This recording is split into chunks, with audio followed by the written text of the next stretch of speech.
Okay, today is August, let's see, 20th, and I woke up to this interesting article at the San Francisco Bay Guardian today that says we're draining the swamp, no more comments at sfbg.com for now.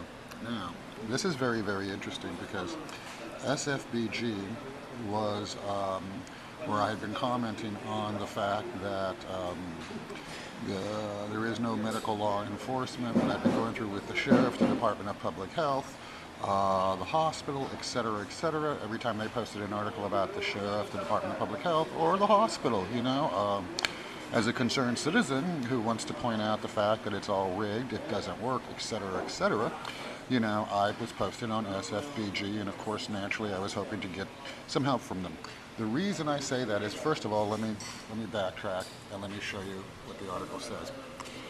There is a tipping point between constructive criticism and destructive disparagement, and when the latter category is layered with an onslaught of spam from spellcasters, solicitors, and scammers, well, those scales have now been tipped for us at the Bay Guardian. We've decided to indefinitely suspend comments on the sfbg.com.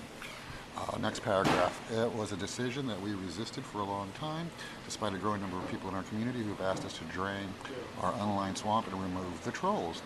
Regular readers of The Guardian have been turned off from our website by the caustic tone, political agendas, and relentless nastiness of our most frequent commenters. Next paragraph. We strive to be accountable for what we write and to provide an online forum for community discussions, welcoming a wide range of opinions and perspectives, and that will still continue on our Facebook page, and yours when you post to our articles, our Twitter feed, and other social media platforms, which, kind of like begs the question, is it only if you have a Facebook account or other social medias that you'll be able to post? Doesn't sound quite fair, does it? Next paragraph. But the anonymity that the Guardian commenters enjoy in our current website has poisoned the well and rendered this forum a poor place for respectful public debate. We are currently constructing a new website that will launch in the coming months, and at that time we'll reconsider whether to restart our comments. Well, first of all, it doesn't have to be anonymity. It can be tied to somebody's email address, because every time I post, I put in my email address, in the email address section, etc., etc. But, this is a good way for them, to narrow it down to just the social media feed. It's sort of like, Lyft and Uber. If you don't have a credit card, if you're not a real person, if you don't have a social media account, well, too bad, you just don't exist. Anyway, next paragraph. In the meantime, we'd love to hear from you. Email us at news@sfbg.com, arts@sfbg.com, or directly to a writer that you love or hate. We will always welcome requests for corrections or thoughtful, provocative, or well-written guest editorials, which are handled by editor Stephen T. Jones, and whenever the demand is there, we'll devote space in the paper or online to let you speak, even if you want to rip us to shreds. Well, I'll believe it when I see it. But the daily free-for-all is over, at least for now. Trolls and spammers, be gone.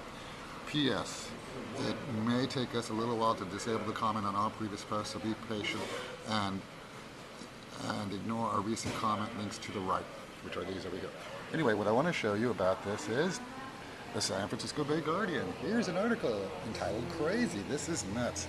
A bizarre tale of that is San Francisco mental health system."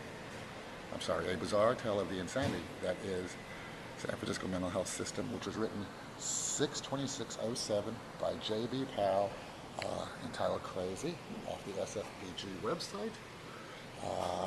And it speaks about, my ordeal, Jason Grant Garza, and what I went through with the mental health system when I was falsely denied emergency services in 2001, had my federal lawsuit thrown out of federal court with fraud and testifying in 2003, only for the city to sign a confession in 2007 with the Office of Inspector General admitting fault and guilt for having broken federal law. Now, let's continue with this so that you can see why I've been writing them and what's been going on. All right, so Fortunately, you know, I keep screenshots of everything because I've learned the games. So let's go ahead and start with this one on the left. All right. Recently, Robin Williams died, and we all know what his daughter went through with evil people in the world, and how they accosted her through, you know, Twitter and everything else. All right. Well, so recently, 8/12/14, the San Francisco Bay Guardian wrote an article about, you know, public hospitals are too lean, and this went on to talk about San Francisco General. So, like I said before, whenever there's something about San Francisco General, the sheriff, or the Department of Public Health, I comment. Now, here's my comment, and I'll read it to you, and we can go from there. Now, this is in the interest to bring things forward to, you know, the citizens of the city and county of San Francisco, to make them understand the fraud, the farce, the charades, the game playing on them, and everything else. Okay, let me go ahead and read this to you. DPH is an unaccountable, inhumane agency. I always put my name, and let me show you